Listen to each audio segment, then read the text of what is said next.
Om Shanti.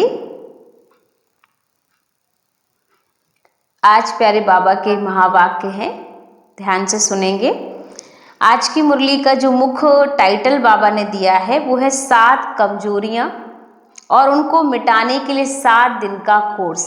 1 second में वाणी से परे स्थिति में स्थित हो सकते हो। जैसे और कर्म इंद्रियों को जब चाहो जैसे चाहो वैसे हिला सकते हो, ऐसे ही बुद्धि की लगन को जहाँ चाहो जब चाहो वैसे और वहाँ स्थित कर सकते हो। बाबा ने पूछ रहे हैं, पहले तो बच्चों की स्थिति से अवगत करा रहे हैं कि पहले बच्चों को अपनी स्थिति को चेक करना है। ऐसे पावरफुल बने हो। ये विधि वृद्धि को पाती जा रही है। अगर विधि यथार्थ है तो विधि से सिद्धि अर्थात सफलता और श्रेष्ठता अवश्य ही दिन प्रतिदिन वृद्धि को पाते हुए अनुभव करेंगे। बाबा ने कहा जब ये स्थिति बन जाएगी तो आप स्वतः ही इस वृद्धि को प्राप्त करते जाएंगे और इस परिणाम से अपने पुरुषार्थ की यथार्थ स्थिति को परख सकते हो। और ये सिद्धि विधि को भी परखने की मुख्य निशानी है। कोई भी बात को परखने के लिए निशानियां होती हैं। बाबा ने कहा जब भी कोई बात परखी जाती है तो उसकी भी एक निशानियां होती हैं। तो इस निशानी से अपने संपूर्ण बुद्धि की निशानी को परख सकते हो। आजकल जो पुरुषार्थी कर्मेंद्रियों का चल रहा है, बाबा ने कहा जो भी जिन बच्चों का कर्मेंद्रियों का पुरुषार्थ चल रहा है उसमें भी आप सभी देखते हैं कि किस तरह से हम इस पुरुषार्थ से अपने कर्मेंद्रियों को कंट्रोल कर सकते हैं। तो बाबा ने कहा पुरुषार्थ है तो पुरुषार्थियों का ही चल रहा है। उसमें भी मुख्य कमजोरियां कौन सी दिखाई देती हैं? एक तो बाबा ने कहा नोट कर सकते हैं। अब 7 कमजोरियां सभी अपनी डायरी पेन निकाल लेंगे और वो 7 कमजोरियों को नोट करेंगे। पहली कमजोरी है, एक तो स्मृति में समर्थी रही। चेक करना है कि एक तो स्मृति में समर्थी नहीं रही है। जो हमारी स्मृति पावर है याद करने की, उसमें समर्थी नहीं है। दूसरा है, बाबा ने कहा दिव्य दृष्टि में दिव्यता व अलौकिकता यथार्थ शक्ति नंबर वार आई है। दूसरी बात बाबा पूछ रहे हैं कि दृष्टि में दिव्यता व अलौकिकता यथाशक्ति नंबर वार आई है। तीसरी बात, व्रति में विल पावर ना होने का कारण व्रति एक रस ना हो चंचल होती है। बाबा ने कहा तीसरी बात कि व्रति में विल पावर ना होने का कारण व्रति एक रस ना हो चंचल होती है। जब एक रस नहीं रहती है व्रति तो वो क्या होती रहती है? चंचल होती रहती है। चौथी बात बाबा ने कहा निराकारी अवस्था का अटेंशन कम होने के कारण मुख्य विकार देह अभिमान। निराकारी अवस्था का अटेंशन कम होने के कारण मुख्य विकार है देह अभिमान। काम और क्रोध, इन तीनों का बार समय प्रति समय होता रहता है। पांचवी बात कि संगठन में रहते व संपर्क में आते वायुमंडल वाइब्रेशन अथवा इंप्रेशन डालता है। बाबा का कहना है कि संगठन में रहते व संपर्क में आते वायुमंडल वाइब्रेशन अपना इंप्रेशन डालता है। छठवीं बात, अव्यक्त फरिश्तेपन की स्थिति कम होने के कारण अच्छी व बुरी बातों की फीलिंग आने से फेल हो जाते हो। ये भी प्रश्न के रूप में बाबा ने छठवां बच्चों से कमजोरी की बात की कि अव्यक्त फरिश्तेपन की स्थिति कम होने कारण अच्छी व बुरी बातों की फीलिंग आने से फेल हो जाते हो। ये भी एक कमजोरी है। सातवीं बात, अपनी याद की यात्रा से संतुष्ट कम है। बाबा ने कहा अपनी याद की यात्रा से संतुष्ट कम है। यह है पुरुषार्थियों की पुरुषार्थ की नंबर वार रिजल्ट।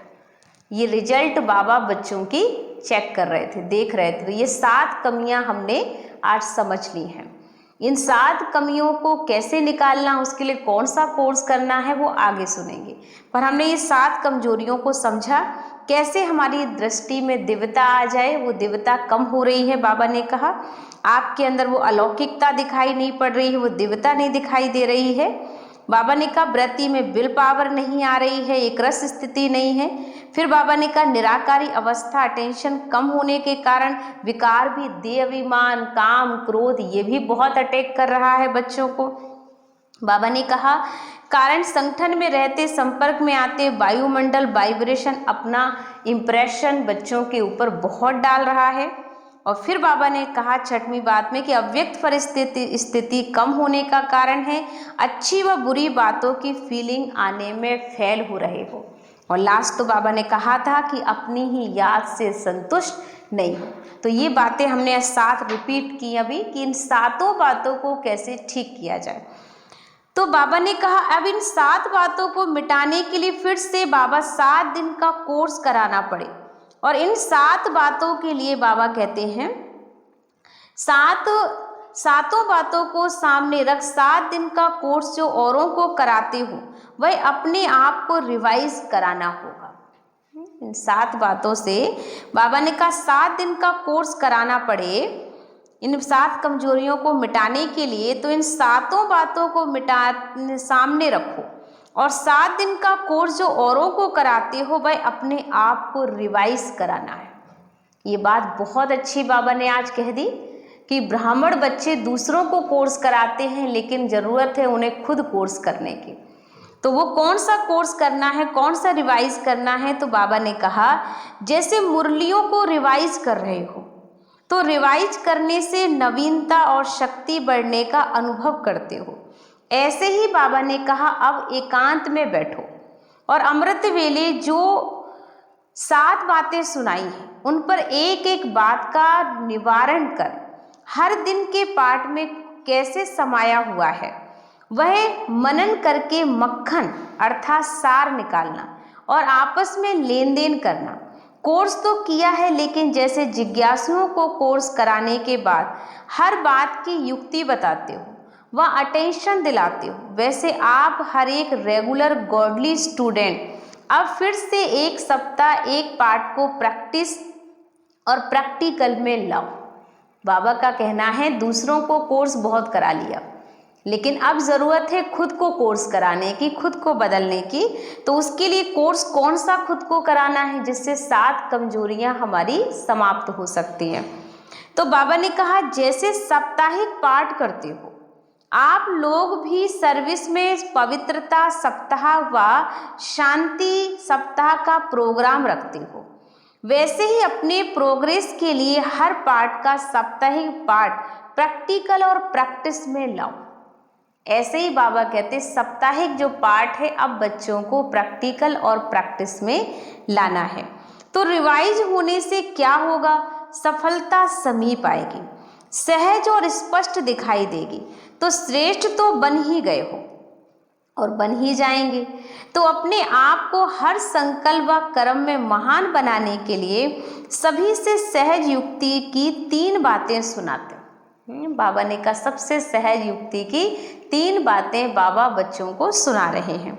मन वचन कर्म में महानता के लिए ही पूछ रहे हैं। बाबा बच्चों की मन वचन कर्म की सफलता के लिए ही पूछ रहे हैं। तो महान बनने के लिए एक तो अपने को पुरानी दुनिया में मेहमान समझो। बहुत ही अच्छी बात कह दी बाबा ने कि अगर आपको महान बनना है तो एक तो सबसे ज़्यादा ज़रूरी है खुद को मेहमान समझो, पहली बात। दूसरी बात बाबा ने कहा जो भी संकल्प व कर्म करते हो तो महान अंतर को बुद्धि में रखकर संकल्प और कर्म करो।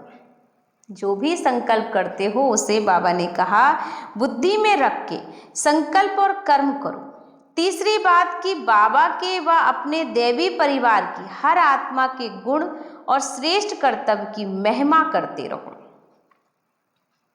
जो भी हमारे देवी परिवार में सदस्य हैं, हमारा बाबा है, जो भी आत्माएं हैं, हर एक का श्रेष्ठ कर्तव्य की महिमा करते रहो। सबकी महिमा करो, सबके गुणगान करो। और पहला हुआ मेहमान, दूसरा हुआ महान अंतर, और तीसरा महिमा करो। ये तीन चीजें बाबा ने कहा, अगर तीन बातें चलती रहें तो जो 7 कमियां हैं ना वह सब समाप्त हो जाएंगी। सिर्फ 3 बातें पक्की कर लो। और वो 3 बातें बाबा ने कौन सी कह दी? एक तो बाबा ने कह दिया हमें मेहमान समझना है, दूसरा महान अंतर अपने में चेक करना है, दैवी परिवार आत्माएं सबके गुण गाने हैं, उनकी महिमा करनी है। और बाबा ने कहा ये 3 बातें अगर आपके जीवन में आ जाएंगी तो ये जो 7 कमियां हैं वो स्वतः ही समाप्त हो जाएंगे। और मेहमान ना समझने के कारण कोई भी रूप व रंगत में अट्रैक्शन और अटेंशन जाता है। जब आप अपने आप को मेहमान नहीं समझते हो तो फिर रूप में भी अट्रैक्शन जाएगा, किसी न किसी व्यक्ति में आपका बुद्धि योग अवश्य लगेगा। महान अंतर को सामने रखने से कभी भी देह अहंकार व क्रोध का अंश वंश नहीं रह सकता। तीसरी बात, बाबा की व हर आत्मा के गुणों की महिमा व कर्तव्य की महिमा करते रहने से किसी के द्वारा किसी बात की फीलिंग नहीं आ सकती। और सदैव गुणों और कर्तव्यों की महिमा करने से याद की यात्रा, असंतुष्टता भी निरंतर व सहज याद में परिवर्तन हो जाएगी। तो ये तीनों शब्दों को सदा स्मृति में रखो तो समर्थीवान हो जाएंगे।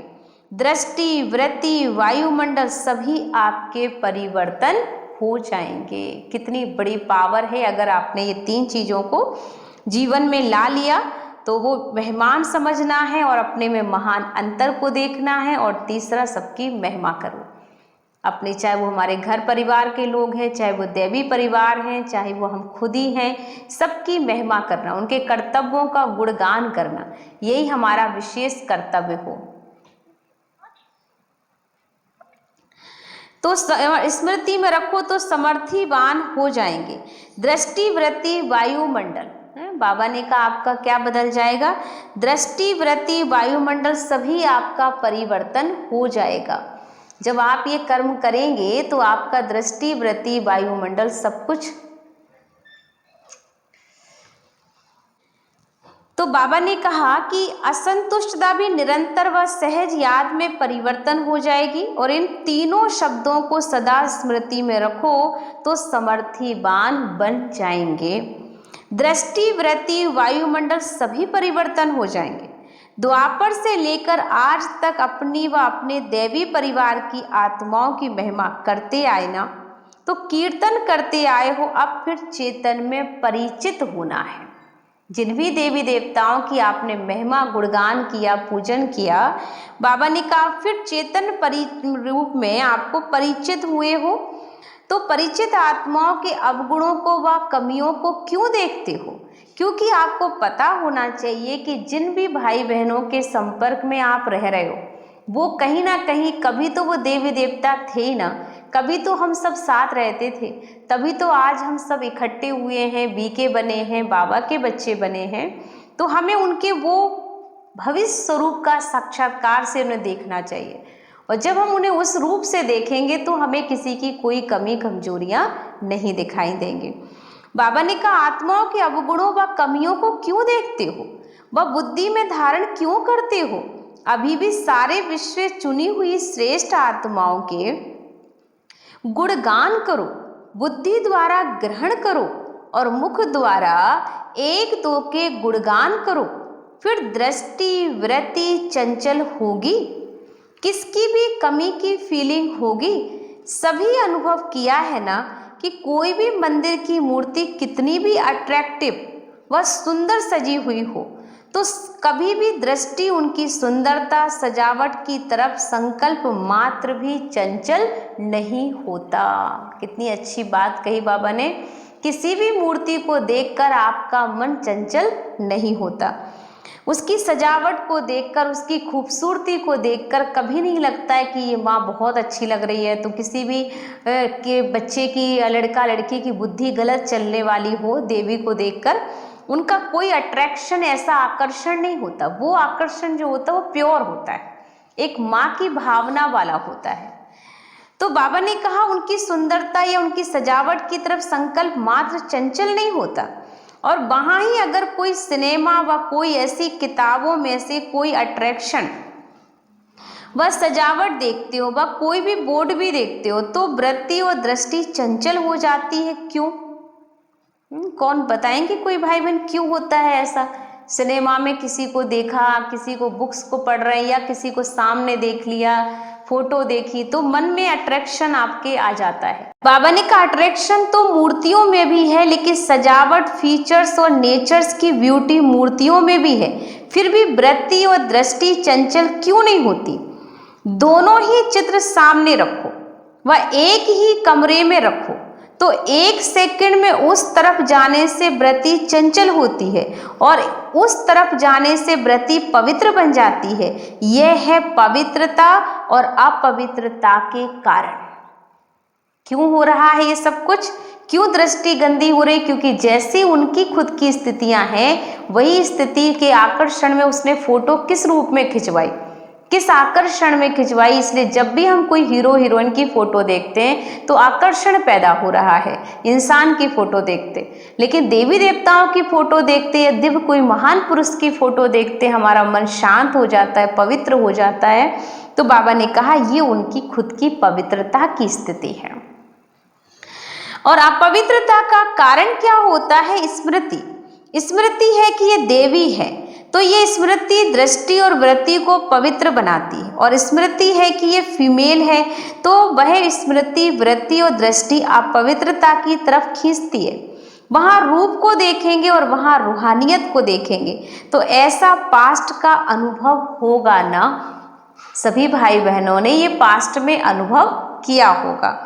तो बाबा ने कहा ऐसे पास्ट का अनुभव तो होगा ना, वर्तमान भी परसेंटेज में है, लेकिन इसको मिटाने के लिए कभी भी कहाँ भी देखते हो, किसमें भी किससे भी बोलते हो तो स्मृति में क्या रखो?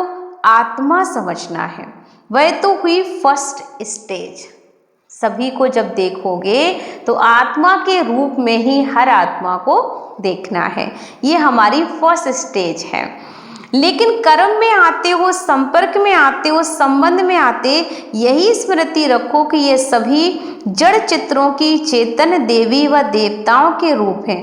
तो देवी व रूप की स्मृति में आने से जैसे जड़ चित्रों में कभी संकल्प मात्र भी अपवित्रता व देह का अट्रैक्शन नहीं होता, ऐसे चेतन रूप में भी ये स्मृति रखने से संकल्प में भी ये कंप्लेन नहीं रहेगी और कंप्लीट हो जाएंगे। समझा?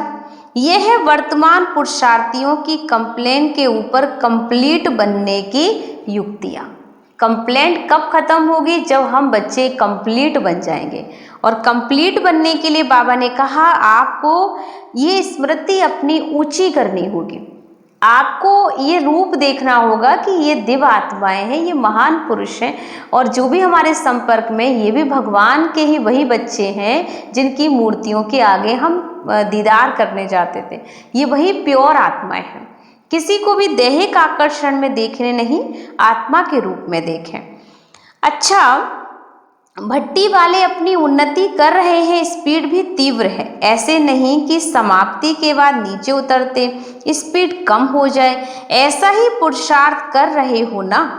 बाबा ने कहा जो भट्टी में आए हो तो पुरुषार्थ सभी बच्चों का तीव्र हो जाता। भट्टी की जो बल है ना वो हर आत्मा तक पहुंचता है। तपस्या का बहुत बड़ा बल होता है जो काम करता है। तो बाबा ने कहा इस भट्टी में आए हुए हो तो सभी बच्चों की स्पीड भी तीव्र हो गई है, पुरुषार्थ भी तीव्र हो गया है। तो खास बाबा ने आज जो व्यक्त वाणी चलाई है उसमें सबसे ज़्यादा हमें 7 बातों को लेकर बाबा ने अटेंशन दिलाया है कि वो 7 बातें कौन सी हैं, और उन 7 बातों में से बाबा ने कहा कि वो कौन सी बातें जिन्हें हम कोर्स के रूप में रखें। तो बाबा ने ये बात हमें बहुत ज़्यादा पक्की कराई है कि 7 दिन के कोर्स का मतलब कि जो लोगों को आप कोर्स कराते थे, आत्मा, परमात्मा, सृष्टि, ड्रामा, तो वो सब तो एक थ्योरिकल जो था वो दूसरों को सिखाया, लेकिन अब ज़रूरत है कि हम वो प्यूरिटी का कोर्स करें, अपने जीवन में पवित्रता धारण करें, हम शांति का कोर्स करें, हम लोगों को सुख देने का कोर्स करें, अमृत वेले ब्रह्म मुहूर्त उठकर भगवान से बातें करने का कोर्स करें। माने जो भी धारणाएं हैं ब्राह्मण जीवन की, इन 7 धारणाओं को अगर हम अपनाते हैं, एक तो बाबा ने महान बनने को इशारा दिया, दूसरा मेहमान बनने को इशारा दिया, और तीसरा बाबा ने महिमा करने पर इशारा दिया कि जो भी कर्तव्य करते हो हर एक को एक दूसरे के लिए श्रेष्ठ दृष्टि रखो। तो महान आत्माएं जो होती हैं उनमें अंतर क्या होता है वो भी समझा दिया, और उनकी महिमा क्या करनी है वो भी समझा दिया। तो ये बाबा ने एक टेंशन दिलाए हैं कि अगर ये जीवन में आ गई तो ये 7 कमजोरियां जो हमारे जीवन में हैं, जो अट्रैक्शन आ जाता है, जो हमारा कहीं ना कहीं बाबा से योग नहीं लग रहा है, मन भटकता है, ये सारी प्रॉब्लम का सॉल्यूशन हो जाएगा। तो आप सबको ये 7 बातें समझ में आई गई होंगी। सभी सुनाएंगे। ओम शांति।